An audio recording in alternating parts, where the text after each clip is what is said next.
to change your ways, ask yourself, are you ready for marriage? If not, cut it, drop it, don't use and abuse. A lot of people say, I want to marry you, but you know what, 3 years. That's another problem we face. Parents have agreed, but they say the marriage will only happen in 3 years. These children are literally spending their life like husband and wife already. And you're just saying nikah will happen. I'm worried about people. Worried about people? Subhanallah. It's the second time I said it. How can you worry about people when you don't even know how long you're going to live? You set the trend, people will follow. Wallahi, there was an example of a very rich person in one of the countries, and he's a friend of mine, and I told him, he said, I want to throw a party for my daughter. She's the only daughter getting married, and I want to invite so many. I said, listen brother, if you keep it simple and set a trend, a lot of people will follow. Wallahi, he kept it simple and straightforward, and he did everything as per the Islamic rulings. And I swear, so many people followed. And I said, there you are, brother, you get the reward of everyone. They looked at the Joneses and followed, saw that the Joneses themselves were so down to earth. Who are we? The problem is every wedding's become a competition. You know, those who are not even the bride, they fuss about the clothing they're going to wear at someone else's wedding, whom they don't even get along with sometimes, just because they have a new set of clothing sewn, and shoes and handbags, accessories and whatnot, and hijabs for someone else's wedding. Whereas for your own wedding, you're supposed to be even simpler than that. May Allah forgive us. And this is why we say, keep it simple. It's not supposed to be a competition. And I was told by one of the brothers, well, you know what? We like all the sisters to dress up nicely because we go to weddings in order to find one for ourselves. Well, that's not the platform. You know, I remember in one of the cultures, you know, culturally, there are some people who think, well, you go to the wedding to scout. You go and scout. Well, if the boys are scouting the girls, that's not a religious function, right? However, if your sister comes across someone, your brother comes across a decent brother and so on, and they bring the issue up, remember you have sisters to get married. If I see a sister who's old and she's not married, I blame the males who are nearest to her, starting from her father. You were supposed to have kept an eye out. You were supposed to have spoken. Don't be shy. Speak. Say, look, brother, you know, it's happened to me as well, where I've had young people come to me and say, you know, so-and-so, so-and-so, so-and-so, I have this. What do you think of marriage? And subhanAllah, I will answer in my own way with respect. But I really admire your courage. I really admire your courage. Wallahi.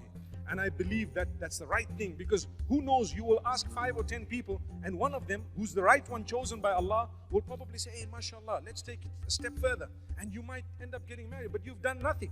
People say, oh, you want to get married? Make dua. Make dua? Is it like a pot that you keep on making something? No way. Make dua. Yes, we will do the dua, but with that we have to act. So we ask Allah subhanahu wa ta'ala to make it easy for us, these haram relations, to make them halal.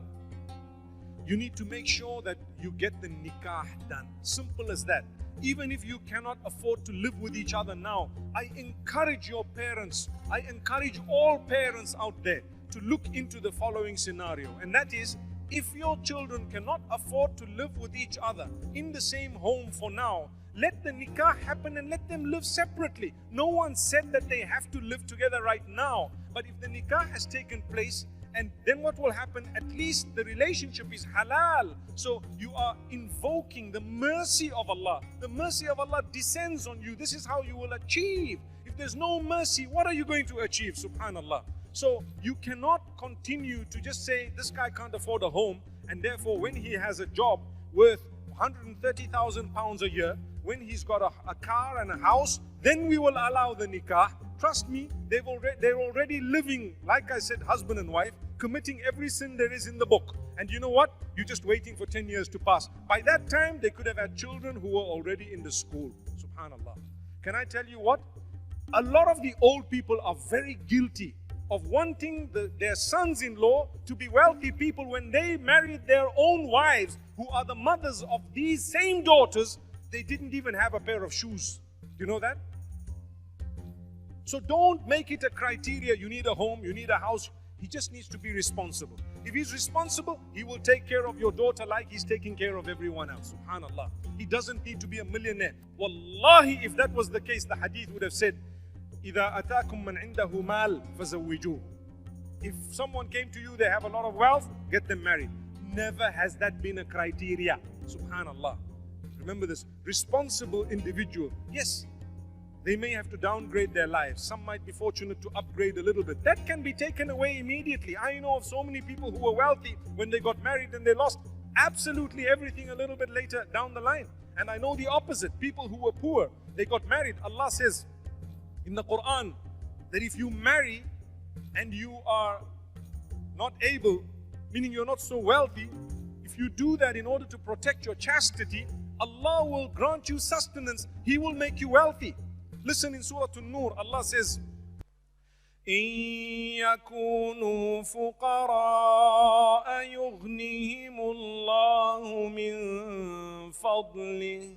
Speaking about marriage, if the two are poor, their intention was to please Allah subhanahu wa ta'ala, Allah will grant them that financial independence. Subhanallah. May Allah subhanahu wa ta'ala grant us goodness. So please, my brothers and sisters, if you're not interested in the nikah, don't use and abuse someone's child. Never.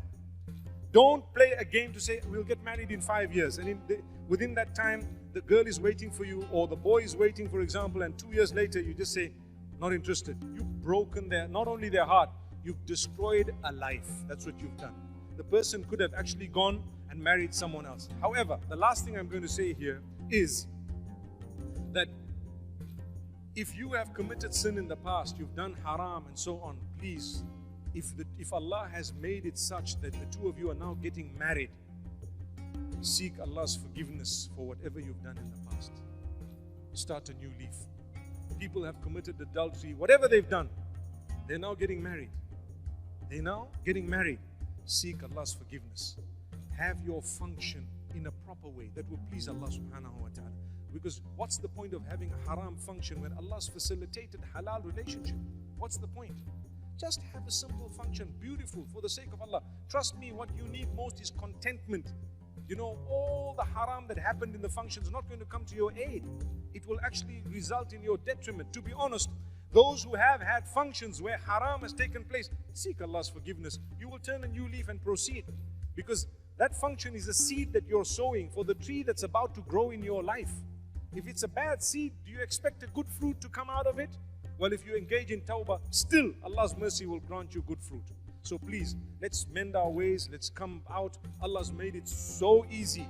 Don't use the cheap excuses. I have spoken to so many parents I don't even know because of emails that have come in my direction, and I've offered or volunteered to be a middleman to say, I'll speak to your parents. Some of them have sworn me. Some of them have told me, would you give your own child? And I said, yes, I would. Are you sure? They were quiet. Are you sure? I said, yes, I would. And mashallah, a lot of them have actually given their daughters and their sons. Subhanallah, they've blessed the marriages. May Allah subhanahu wa ta'ala forgive us for having dwindled off the path. And may Allah subhanahu wa ta'ala bring us back upon revelation. And may Allah subhanahu wa ta'ala simplify all the difficulties that people are facing in terms of marriage. I support you. I really do. Remember the two qualities, deen and khuluq. If that's the case, you have the support not only of myself, but even of Allah and His Rasul sallallahu alayhi wa sallam. Jazakumullah khair. Just want to finish off